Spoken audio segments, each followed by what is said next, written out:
Olá, estamos dando início a mais uma Conversando com Especialista. Hoje com duas pessoas muito queridas, muito especiais. Está aqui ao meu lado Jamile Muti, é enfermeira, especialista em gerontologia, e Silvio Muti, que é gestor administrativo de uma LPI. Ambos gerenciam uma ILPI. Sejam muito bem-vindos, Jamile e Silvio, para essa conversa com especialistas, para a gente falar um pouquinho da importância das LPIs dentro de um contexto do envelhecimento e da tão almejada longevidade saudável. Obrigado, Gal. Prazer estar aqui com você, poder contribuir aí com o que a gente tem, né, de caminhada nessa área. Olá, Gal, muito obrigada aí pelo convite. Sentimos muito felizes com esse convite, né? Vamos bater esse papo bem legal, né? Gostaria de começar falando o que é um ILPI, né? É uma instituição de longa permanência para idosos, tá? Essa palavra asilo-abrigo foi, né? Já não existe mais essa palavra, agora é essa nova nomenclatura. E eu acho importante a gente começar falando sobre isso, né? E quem pode ir para um ILPI? O idoso a partir de 60 anos, né? Com a dependência, pode ser uma decisão própria ou, se ele não tiver em condições de decidir, o familiar, né? Um filho, um sobrinho, enfim. E a ILPI é fantástica, né? No ponto de vista de ganhos, de melhorias, né? Eu sou apaixonada, né, por essa questão, e é quando a gente começa a estudar, conhecer, a gente vai vendo como é maravilhoso. Os depoimentos, né, as entrevistas, alguns idosos, familiares, né, porque há muito preconceito ainda, né, a sociedade ainda precisa compreender um pouquinho melhor sobre essa nova modalidade, né, e que tem crescido a cada dia. E eu sou apaixonada por esse trabalho, né? Por essa Inclusive, vivência. Jamile, está falando hoje aqui nesse projeto, né, conversando com especialistas, está trazendo a questão da ILPI, também é um desafio, onde muitos ainda carregam um preconceito enorme, né? E a gente está apresentando a ILPI como uma grande possibilidade de alcançar uma longevidade saudável, né? Isso é um desafio, e muitas vezes criticado por muitos. Né? Inclusive, alguns colegas profissionais da área de gerontologia contestam essa experiência, talvez por não terem uma vivência do qual eu tenho, bastante que vocês têm também. Então, assim, por isso que eu não queria deixar de fora desse projeto, que a gente está trazendo discussões com diversas especialidades da área de conhecimento da gerontologia, não queria deixar de incluir esse serviço que está contemplado dentro do Estatuto do Idoso, que é o modelo de ILPI. O que a gente precisa é desmistificar um pouco isso. Eu acho que essa vai ser a base da nossa conversa. Eu acho que é esse o trabalho referenciado que vocês têm, trazendo esse novo olhar para as LPIs. Então, assim, mais uma vez, fico muito feliz de ter vocês aqui, e vocês fiquem à vontade, né? Você já contextualizou um pouco do que é uma LPI, né? Que seriam os antigos abrigos, asilos, e eu queria que vocês discorressem aí, passeassem entre você e Silvia, essa dobradinha aí, falassem sobre esse modelo de assistência, tá? E o que isso vem contribuindo, o perfil das pessoas que são aceitos dentro de uma LPI, e que melhorias vocês conseguem identificar pela experiência, de fatos reais, né? Não do que está escrito ali na teoria, mas dentro da realidade do cotidiano. Então, fique à vontade, vai ser uma bela contribuição para todos. A sociedade tem que entender que o envelhecimento, né, está acontecendo, né, e o Brasil é um dos países hoje que mais envelhece. Nordeste, eu acho que é a região que também tem, né, a maior concentração hoje de pessoas idosas. E a gente precisa estar preparado para isso. Na verdade, quando uma família vai receber um filho, eles têm toda uma condição de preparo daquela casa, né, para receber aquela criança, todo o cuidado para isso. E não há uma cultura para o seu próprio envelhecimento, né? A gente visita comumente casas de amigos, pessoas que você encontra uma porta de um banheiro com 60 centímetros de largura, não passa uma cadeira de banho, né? E muitas vezes nesse processo, né, desses vários envelheceres, né, você tem que ter uma condição mínima, né, para você estar na sua casa. né? E muitas vezes esses filhos, quando trazem esse pai, essa mãe para a sua casa, né? Enquanto filhos, não conseguem, né, criar uma rotina de cuidado, não conseguem, né, encontrar profissionais que possam realmente cuidar. Normalmente é uma empregada doméstica que vai cuidar daquele idoso que está em casa, né? Vai se limitar a fazer a comida, lavar a roupa e botar na frente da televisão, né? E a partir do momento que instituições sérias, né, que tenham realmente planos de trabalho, que tenham processos, que tenham toda uma visão Que sejam regulamentadas, né? Que é importante. Sejam regulamentadas também, né? Principalmente, né? Entram em cena, né? A gente percebe, né? Eu não sou da área de saúde, né? Mas estou dentro do contexto, mesmo a ILPI também não sendo uma instituição de saúde, mas a gente percebe a necessidade de ter esse suporte de saúde. E a gente percebe esses ganhos, né? A família sempre chega carregada realmente de preconceito, de estigmas, né? De medos, né? Muitas vezes, aquele parente que nunca foi visitar, nunca deu uma ajuda, contribuiu nada. Quando o filho decide, né, vou institucionalizar meu pai, você vai botar num asilo, vai botar num abrigo, né? É como se fosse sinônimo de abandono, né? Exatamente, exatamente. E muito pelo contrário, né? As instituições sérias, regulamentadas, né, que se permitem ser fiscalizadas, né, se permitem ser vistas, né? Elas têm um plano de trabalho, né, com foco na gerontologia, né, que vai prover aí, a Jamile tem como falar isso muito melhor do que eu, né, a funcionalidade por anos, né, de pessoas que decidam, né, por conta própria, pela institucionalização, ou, né, familiares que decidiram colocar o seu idoso. Então, a gente, enquanto gestores, empreendedores da área, né, temos, assim, realmente experiências fantásticas, né? Eu vou contar aqui um caso que aconteceu semana passada na nossa instituição, uma idosa que está conosco há 1 ano, e ela veio para um quarto coletivo, né? Um quarto quadro, que é o que é permitido pela RDC 283/05. Vamos frisar sempre, né? Lembrar sempre da RDC. E a gente precisou fazer uma reforma no piso, na frente desse quarto, e precisamos alocar as outras idosas que não tinham, né, mobilidade, né, precisavam de cadeira de roda, para um outro quarto para a gente concluir essa reforma. Mas ela ficou porque ela consegue, né, deambular sem problema. Quando chegou a noite, ela bateu o pé firme, disse que ela estava pagando para dormir com pessoas no quarto e que ela não queria dormir no quarto sozinha. As cuidadoras conseguiram contornar isso e nós passamos essa fala, né, essa experiência aí para a família. A família ficou super encantada, porque a grande preocupação dessa família dessa idosa era que foi uma idosa que sempre foi sozinha, sempre se virou, sempre esteve sozinha. Elas achavam que ela não iria conseguir, né, se adaptar a um quarto com outras pessoas, né? E ficou, assim, realmente isso marcado para todos Como nós. se né? fosse perder um pouco da liberdade dela, né? Da individualidade. Sim. E ela perdeu um pouco da individualidade, mas ela ganhou, né, esse novo vínculo com essas amigas de quarto, né? E ela ainda cuida das idosas, a campainha, às vezes, quando precisa, ela aciona a campainha para chamar uma cuidadora, entendeu? Então, é uma mãezona. Tem uma outra idosa que é nova, que tem 65 anos, chama ela de mãe. Cria um vínculo afetivo, né? Uma troca de cuidados, e é inerente a nós, seres humanos, né? Isso. A questão do cuidar. E eu acho também, pela experiência, que transmite um pouco mais de segurança para elas de compartilhar, de olhar ao lado e ver que tem alguém compartilhando. Isso, né? exatamente. Jamile, dentro da sua experiência, que você assume uma parte técnica, né? Você de formação é enfermeira, que tem o cuidar, né, no sangue, né? E fez a especialização em gerontologia. Você é especialista em gerontologia. E como é que você enxerga essa convivência lá dentro e a arte do cuidar? A importância, talvez, de ter profissionais capacitados, uma rede de assistência, já que a gerontologia, né, são diversas especialidades, enxergar o idoso como todo. Como é que você avalia o trabalho dos profissionais dentro de um LPI?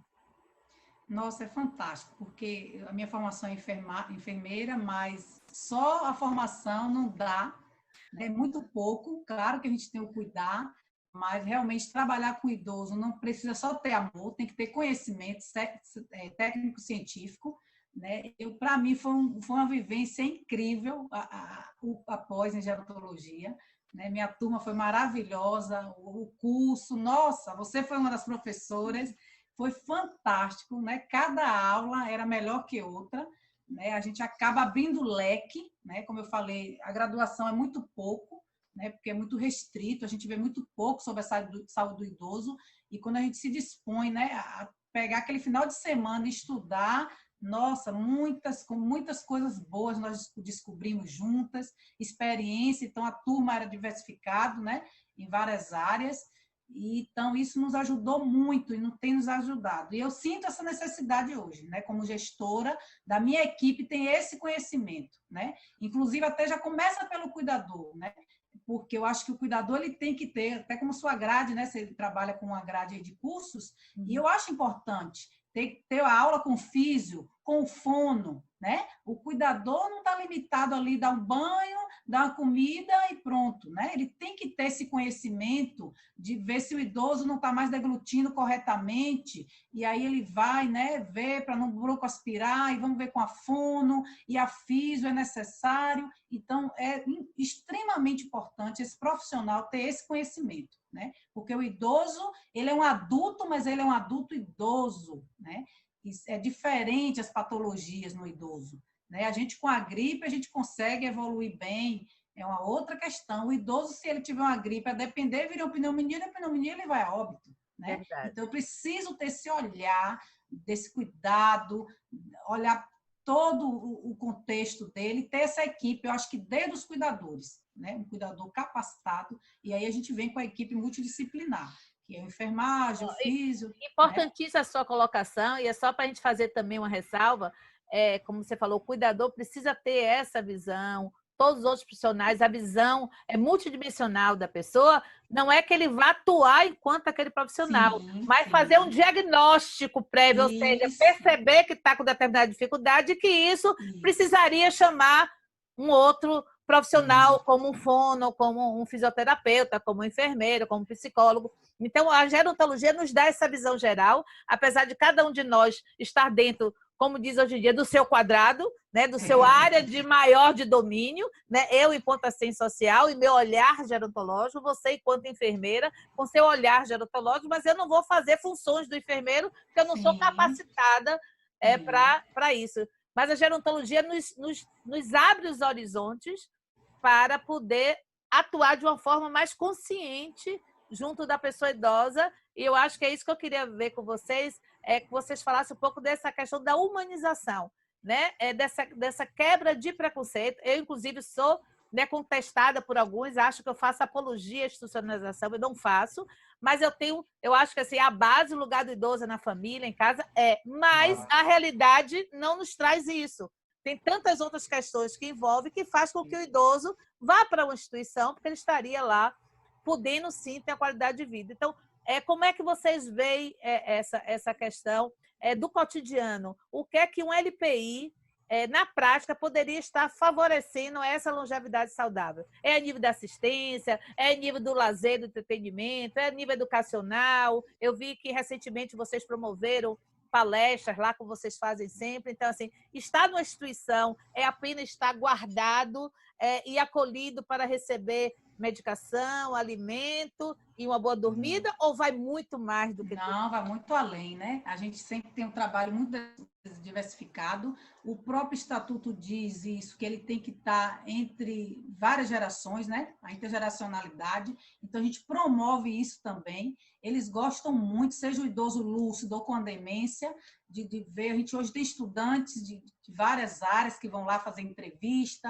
né? A gente tem uma casa aberta, a gente tem isso como missão também, né? Estudantes, creches, escolas, né? Igrejas, a gente sempre recebe e eles adoram, e tudo é motivo de festa, né? Eu sempre falo que na casa, por mais que ele tenha ali um aniversário ou outro, mas não chega à dimensão de uma instituição, né? E são vários eventos, aniversários, a festa junina, agora a gente fez o Outubro Rosa, né? Foi bacana, trazemos uma ginecologista, elas fizeram pergunta, interagiram, isso é fantástico. A gente tem idosos que às vezes vêm sem falar, e aí na musicoterapia ele fala, na socialização, Então, eu sou apaixonada, Gal, sou suspeita também a falar, porque a gente tem visto isso na prática, não é o livro, não. Claro que tem o livro, tem as literaturas, mas o gostoso é você ver a prática, né? Do idoso que estava depressivo, que estava, né, para baixo em casa, às vezes ele está abandonado na própria casa. O familiar sai o dia inteiro, né?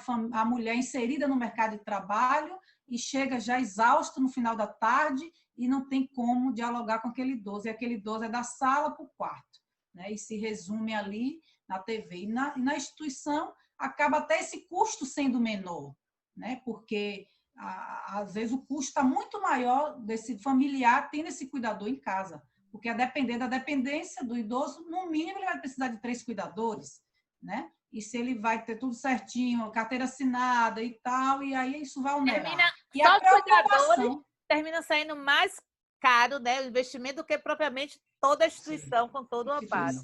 né? Sim. E às vezes aquele idoso, a gente tem tido muito essa experiência, o idoso com um cuidador exclusivo, e ele chega ainda com a pele ressecada, ele chega desidratado, ele chega com a unha grande, né? Porque o idoso, o cuidador muitas vezes fica ali limitado a um zap, a família saiu, Não né? tem quem fiscalize, né? Não tem quem Isso. fiscalize, Isso. e aí acontece muito, às vezes por consciência mesmo, de maus tratos, ou às vezes porque esse cuidador não está capacitado, ele não tem o preparo, né? Ele tem até boa vontade, ele tem amor, às vezes já foi aquele empregado doméstico de anos, né? Tem aquele vínculo, já se torna até como alguém da família, mas ele não desenvolveu porque, coitado, ele está limitado, né?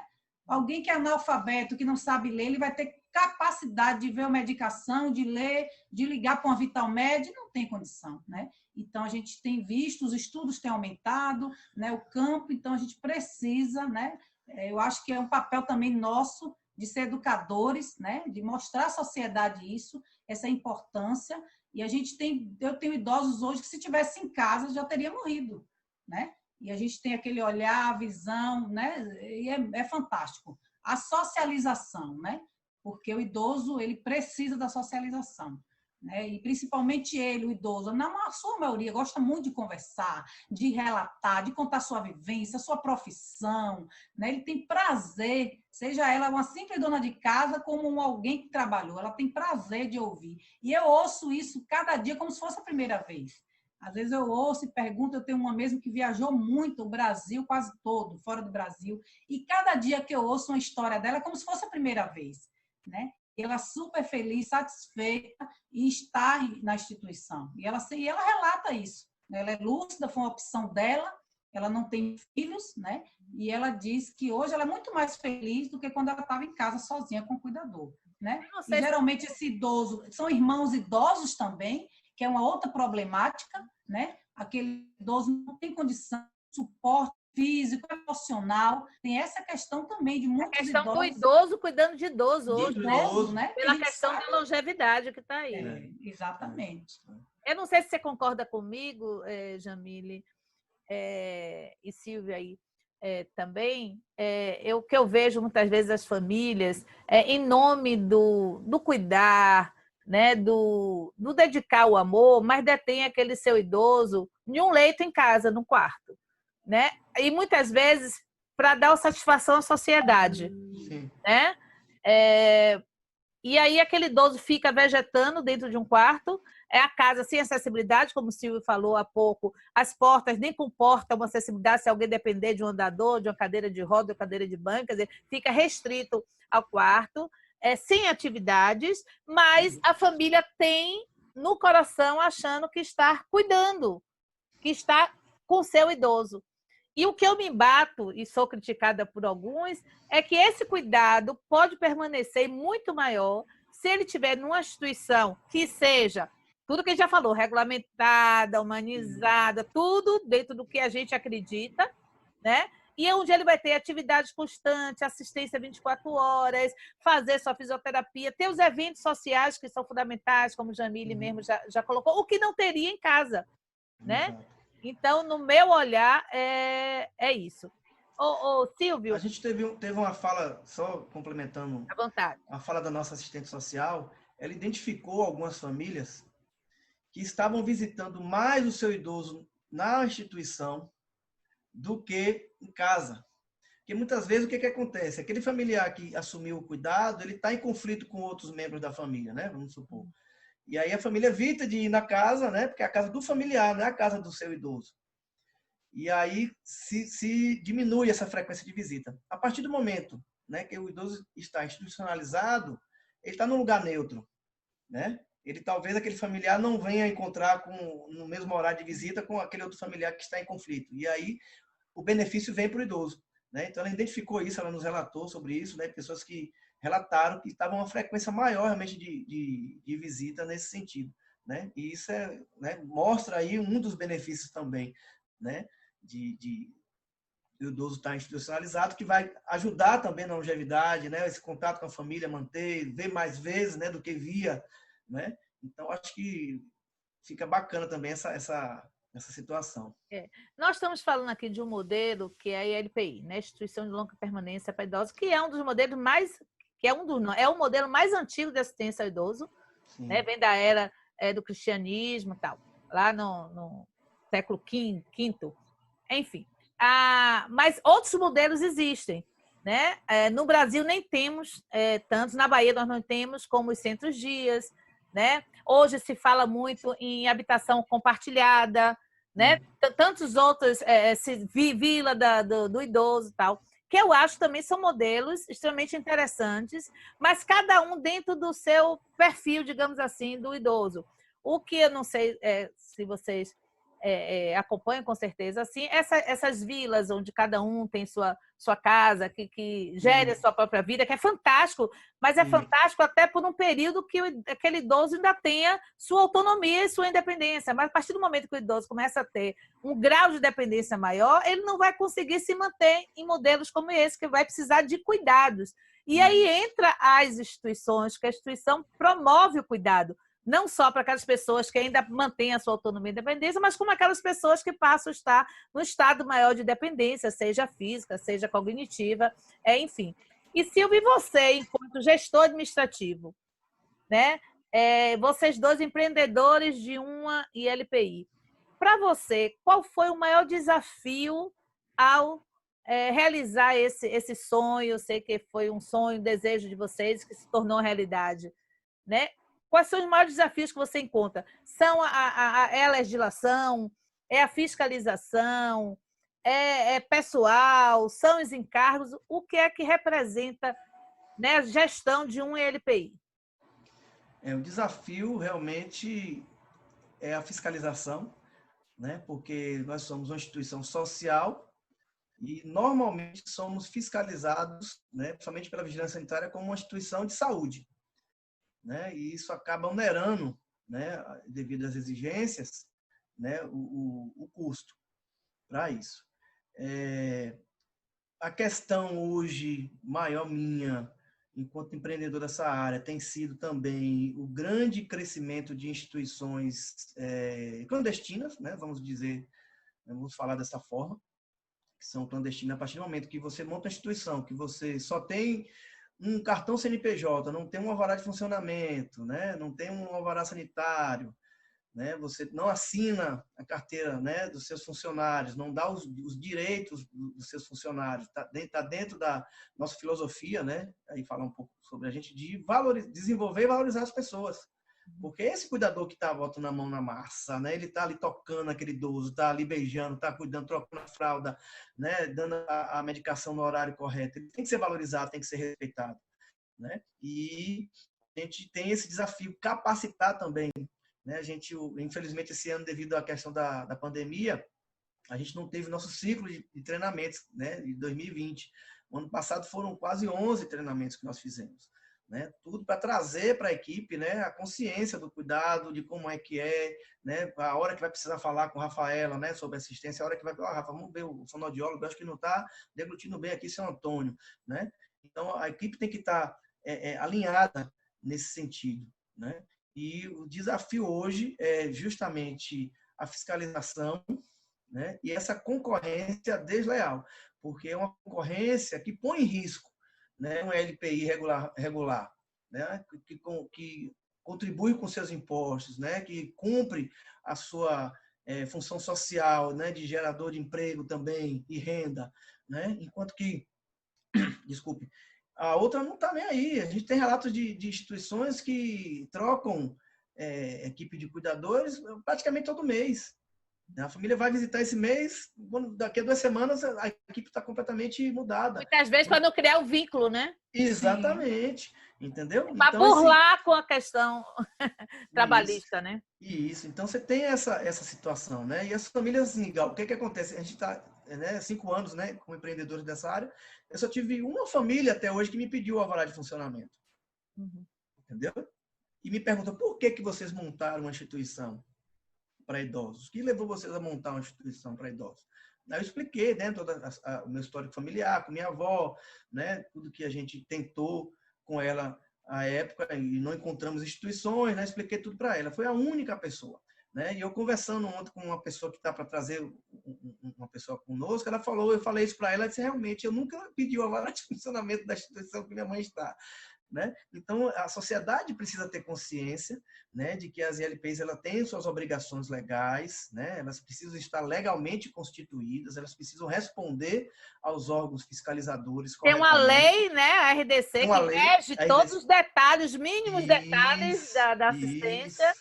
desde a Tem um sua porquê. infraestrutura, né? Isso, a Tudo. equipe, a tudo, né? A quantitativo de cuidadores e tudo mais, né? Então, a gente precisa, sim, realmente divulgar a ação com essa sua fantástica, né? Porque traz realmente um holofote para a questão do envelhecimento, né? A gente descortinou muita coisa com essa pandemia, né? Muito do que estava oculto aí para a sociedade, né? Os idosos, né? A fragilidade das famílias no cuidar dos seus idosos, a fragilidade de instituições também, né? E a gente precisa seguir em frente, né?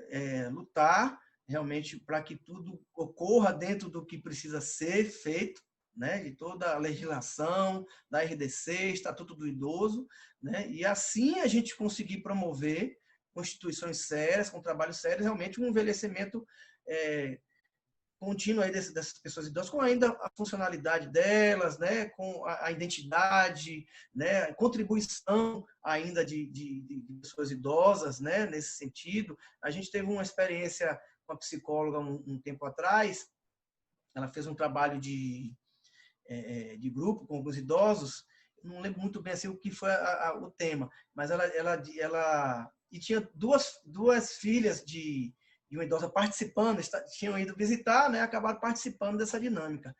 E ela fez o questionamento, o que é que você pode fazer hoje? Né? Acho que ela fez um resgate de o que era cada um, a identidade de cada um, profissional, né, enquanto profissão, e hoje, né, o que é que você pode fazer? Você não pode mais atuar, né, com isso. O que é que você pode fazer isso? Aí um desses idosos falou, eu posso amar. Entendeu? Eu posso amar. Né? Então, a gente tem que ter, né, essa visão, né, de que o idoso é produtivo, né, continuar produtivo de outra forma, né? Não é só o trabalho, não é só cuidando dos netos, não é, né, só cuidando de outras coisas, né? Ele tem como criar novas redes, novos vínculos e ser produtivo, né? Dentro de uma LPI, ele consegue ser produtivo, né? Ele consegue cuidar de outros idosos, né? Ficar atento ali, se passou mal e chamar uma campainha, né? De oferecer uma ajuda ali na hora de tirar um prato, alguma coisa que ele tendo essa condição, né? E é Dar permitido. funcionalidade à vida deles, né? Sentir útil poder Exatamente. ajudar. Né? Isso é Exatamente. fantástico. Ô, Jamile, dentro das atividades que a instituição, que vocês têm a gestão e que empreenderam nesse sentido, quais são as atividades que são promovidas na instituição? Para as pessoas que estão nos ouvindo aqui, entender assim, qual seria uma rotina dentro de um LPI, tá? E que atividades, que profissionais vocês têm hoje? São trabalhos de grupo, são trabalhos de socialização, de lazer, trabalho educativo? Fale um pouquinho para as pessoas que estão nos ouvindo, qual seria mais ou menos uma rotina dentro de um LPI? Nós temos diversas, né? Desde as festas comemorativas, né? A gente já tem 2 festas grandes, que é a festa de São João e o Natal. A gente contrata um músico, a família vem, né? Tem os convites, as mesas, né? Então, são essas duas festas, um momento bem bacana, né, de confraternização, tanto com a equipe, com os idosos, as famílias. Nós temos também a nossa fisioterapeuta, né, que ela faz atividade individual e em grupo também. Nós temos também alguns voluntários, às vezes algum estágio, psicólogo, enfermagem, que nos solicita, a gente sempre está aberto, e aí a gente encaixa, né, com a nossa programação. Temos também a musicoterapia, né, que somos apaixonados, musicoterapeuta, né, especializado. Ele trabalha tanto a cognição como, né, o resgate da música, o ano, né, traz a memória deles, afetivas, é bem bacana, né? Uma musicoterapia em grupo. Hoje, com a nossa ala do idoso mais dependente, que está em uso de cama hospitalar, né, que precisa de um conforto maior, ele tem esses dois grupos. Ele faz a parte do pessoal de cama hospitalar e depois faz com esse grupo que fala, que pede. Então, hoje a gente Isso é dividiu. semanal? Isso, semanal. Né? A gente trabalha muito também por perfil, né, do idoso, para que haja aquele equilíbrio. Tem aquele idoso que já tá demenciado, mas que ele ainda está alerta, ativo, né, e ele percebe esse déficit do outro. Então, geralmente, a gente põe por perfil nas atividades, né, porque alguns já não conseguem mais desempenhar. A gente trabalha também muito as datas comemorativas, né? Hoje é o dia da primavera, vamos lá, e elas resgatam o tempo da escola. Algumas são professoras e aí faz alguns trabalhos manuais, que elas gostam muito, né? Então, a gente sempre põe no perfil, né? Que já consegue pegar uma tesoura, fazer uma colagem. A gente trabalha muito essa questão das datas comemorativas, que é muito importante esse resgate. Né? E deixa eu ver se estou esquecendo de alguma coisa. Esse ano a gente não Tem teve, algum né? Mas a gente trabalho teve... de participação deles, de cidadania, que eles possam, assim, fazer algum tipo de assembleia que possa ouvir deles sugestões do que eles gostariam de estar colaborando, enfim, que pudesse ouvi-los dentro de sugestões para as próprias atividades. Geralmente a gente pede ali mesmo, com um grupo pequeno, né? E aí, o que vocês querem de atividade? Próxima semana, vocês sugerem algum tema, às vezes, né? Aquele que consegue, né? Que está com a cognição preservada, eles solicitam, tá? Até mesmo a comida. A gente tem também o passeio anual no circo. Todo ano a gente leva eles ao circo. Também eles adoram, é fantástico. A gente freta uma van, vai todo mundo e é bem bacana, né? Lá essa atividade que já é rotina nossa. Também a gente tem essa programação, além da família, né? Que traz, que leva. Eu tenho alguns familiares que são super participativos também. Eu tenho uma idosa lá que ela é lúcida e ela adora bonecas, né? E ela tem várias bonecas. Né? E a gente põe lá, e aí tem algumas idosas que são lúcidas e critica porque ela tem a boneca, mas aí tem todo o histórico da infância dela, ela traz um resgate lá e conta, e chora. Porque tem dentro aí, de um contexto, né? Não, a boneca não está ali como infantilização de brincar de boneca. Isso, porque com aquela boneca ela está ressignificando alguma coisa que ela vivenciou, uma maternidade, alguma felicidade. Isso, exatamente. Inclusive, a gente foi bacana. No finalzinho do ano passado, a gente tem uma família que é muito participativa, e aí, conversando lá com ela, descobriu que ela gostava da boneca e trouxe mais boneca. Eu falei, Jesus, o quarto não cabe mais. E aí inventaram de fazer o batismo da boneca. E assim, foi fantástico. Aí cada cuidadora que ia ser, a madrinha, e teve bolo, com todo certificado de batismo. E elas fizeram lá... apenas uma motivação para se tornar algo de socialização. Isso, sim, exatamente. Aí teve o bolo. E por iniciativa dessa família, entendeu? A própria família que buscou essa iniciativa. Pediu a gente autorização, disse, não, fiquem disponíveis aí para fazer o que... Então, a gente tem essa parte. Às vezes tem alguma família, filhos, netos, eu quero fazer meu aniversário lá. Eu posso? Pode. Né? Tem isso também, a gente tem desenvolvido esse trabalho. Claro que esse ano foi um ano atípico, né? Mas eles vêm e aí faz o lanche junto com os demais idosos. Aí eu sempre peço, tem que trazer para todo mundo, porque tem que socializar para todos. E aí é aquela coisa, né? Se comer um, eu tenho que comer. Então é bem bacana isso também, porque acaba, né? Os idosos, principalmente os que são lúcidos, né? Que lembra aquele familiar. Então isso aí incentiva também e tem sido muito bom. Esse aniversário coletivo lá. Essas atividades, Gal, a gente teve uma experiência ano passado bem bacana. Uma escola, ela fez um projeto pedagógico dela, né, social, né, para conhecer uma instituição de idosos, né, e levar as crianças. A conclusão do projeto seria visitar e promover uma atividade, né, entre as crianças.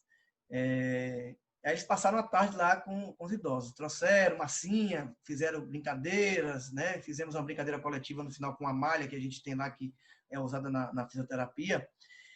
E algumas semanas depois, a gente recebeu um telefonema de uma pessoa que tinha entrado em contato com a diretora da escola, porque o filho estudava na escola, o menino estava, né, nessa turminha, e o avô estava demonstrando já algum sinal de demência, alguma coisa, e estava agitado em casa, agressivo, aquela coisa toda. Aí ele falou para a mamãe, coloca meu avô na longevité, que vai ficar tudo bem.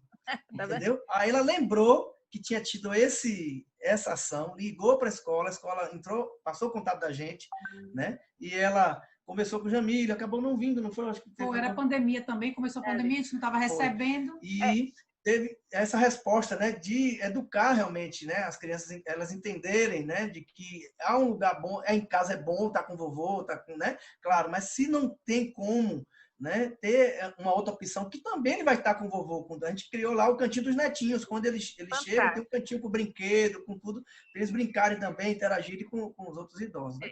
Esse trabalho, que é um trabalho intergeracional, isso é um trabalho educativo para as crianças enxergarem, sim. Né, a sua velhice amanhã, respeitar a pessoa idosa, isso. Atender com carinho, com dedicação. O trabalho de vocês realmente é fantástico, eu acho que a Longevité vem fazendo um trabalho assim, de referência hoje aqui.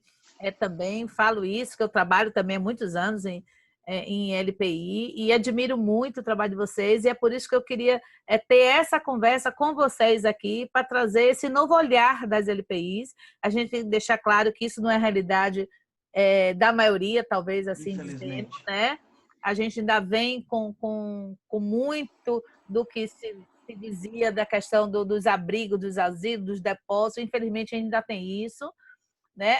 São pessoas ainda muito desassistidas. Eu já participei de várias fiscalizações e a gente via coisas terríveis. Mas assim, a gente tem que lutar para que a coisa mude, e a gente tem que trazer modelos de excelência para que a gente mostrar que é possível.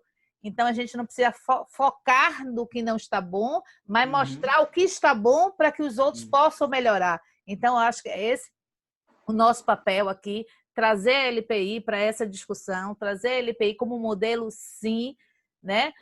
Sabendo que é uma opção de vida, né?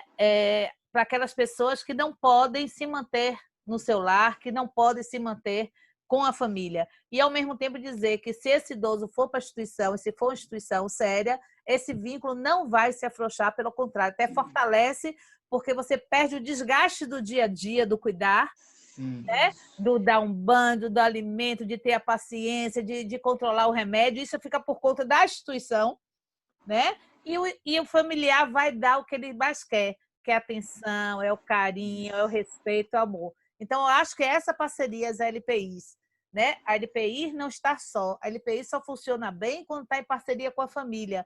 Porque, às vezes, por maior cuidado, por maior amor que a gente tenha aos nossos idosos, que a gente cuida numa LPI, nunca substituiremos o seu familiar, o seu ente querido, sua história de vida, suas raízes.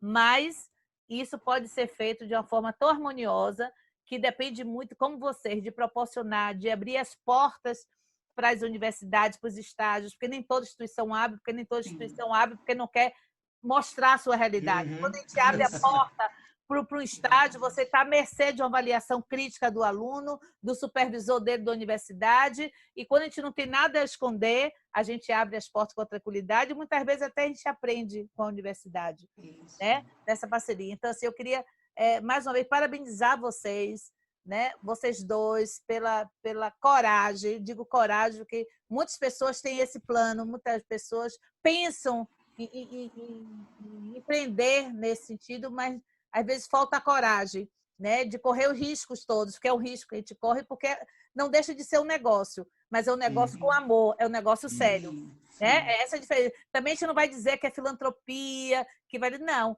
tem o resultado, tem que monetizar, tem que, né, viver disso, porque vocês estudaram para isso, especializar nisso, mas contrapartida tem que ser feito tudo com muito comprometimento, com muito amor e com muita competência. Eu acho que é isso que tem aliado esse trabalho de vocês. Então, assim, muita gratidão. Assim, como a gente é da área, né, a gente fica conversando.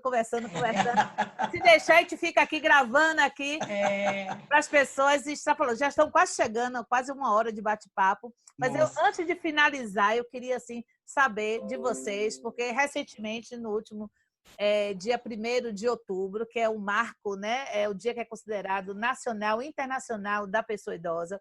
Eu queria saber de você, Jamile, de você, Silvio, também, quanto pessoas, e quanto empreendedores, e quanto trabalhadores do envelhecimento, para vocês, o que é o 1º de outubro? É um dia para celebrar? É um dia para refletir? É um dia para protestar? É o que o 1º de outubro? Vou passar a palavra para a Jamile primeiro. Na verdade, eu acho que foi uma grande conquista, né? Esse 1º de outubro, principalmente para a sociedade, né? Hoje a gente já vê aí a grande maioria já consegue identificar, saber vários direitos, né? Da pessoa idosa. Então, eu acho que foi uma grande conquista, muita coisa surgiu a partir daí, né? De direitos, de coisas que nem o próprio idoso tinha noção, né? A gente só não sabe até quando, porque muito idoso de 60 anos, talvez isso aí mude aqui, né? Talvez 65, 70, né? A questão de filas e outros, né? Direitos adquiridos. Então, eu acho que foi uma grande conquista, eu acho que é um motivo de celebrar mesmo, né? Eu acho que a gente tem muito que avançar ainda também, muito que melhorar. Infelizmente, ainda há muito preconceito, há muito ainda falta de respeito com a pessoa idosa, né? A questão de filas e tantas outras coisas, né? Vaga em carro. Então, eu acho que tem que começar já desde a educação infantil, né? Essa questão da conscientização, do respeito pela pessoa idosa, e a gente vai devagarzinho aí educando o povo, a sociedade, né? Porque no ônibus, né? Metrô, seja onde for, a gente ainda vê muita coisa que precisa ser melhorada, né? Mas eu acho que já conseguimos avançar bastante, e esse 1º de outubro aí foi crucial. Eu acho que é um dia realmente de a gente estar celebrando, né? A gente tem uma Constituição Federal, que é uma Constituição com olhar humano, né? A Constituição de 88, e o Estatuto do Idoso vem para contemplar ainda mais esse olhar humano, entender isso, entender, né, de que estamos envelhecendo, o mundo envelhece, né? E o Brasil, né, acordou nesse momento, há 17 anos atrás, né, de 2003, né, a lei e o estatuto, mas é também de a gente lutar para que esses direitos não sejam perdidos, né? Não sejam usurpados da pessoa idosa. Né? A gente tem que lutar, tem que buscar agora mesmo no pleito municipal candidatos comprometidos, né, com a causa do idoso, né, que vistam realmente a camisa, né, porque estamos envelhecendo. Né? Daqui a alguns anos, a gente vai precisar desse estatuto, né, para a gente garantir os nossos direitos. Né? E tem que reconhecer isso, que o estatuto não é do idoso, é nosso. É da sociedade. É da sociedade, entendeu? É da população brasileira. Né? Não é só para o idoso, é para todos nós. Né? Porque se Deus permitir, né, que possamos envelhecer, nós teremos, né, que ficar com ele na mão aqui, está aqui no ensino tal, né? Então é da sociedade brasileira, né? A sociedade brasileira tem que lutar, né, por esse estatuto, pela preservação desses direitos, né? E celebrar também, né? Porque o envelhecimento é o jovem, o velho é o jovem que deu certo, né? É o jovem que deu certo, que conseguiu passar por todas as etapas da vida, né? E aprendeu em todas essas etapas, e ainda tem o que aprender, o que ensinar, né? E estamos aqui para isso, para aprender e ensinar e estar junto um com os outros. Seria a minha opinião sobre isso. Pois é, eu nem diria que é o jovem que deu certo, eu diria que é a pessoa que conseguiu viver a plenitude da vida, né? Que conseguiu passar por todas as fases da vida, e que com certeza a gente espera poder chegar lá.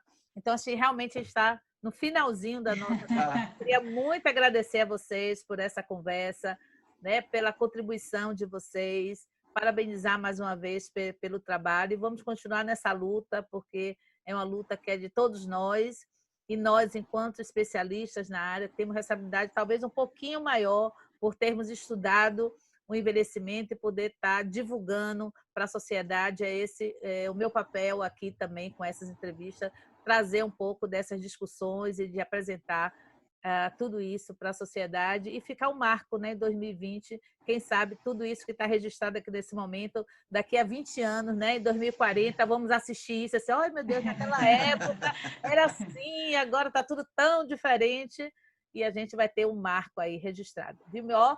Gratidão a vocês, meu beijo. Obrigado, Gal. Viu? E para vocês que estão assistindo aqui, em breve mais um Conversando com Especialistas. Beijo para vocês. Valeu, beijo. Obrigado.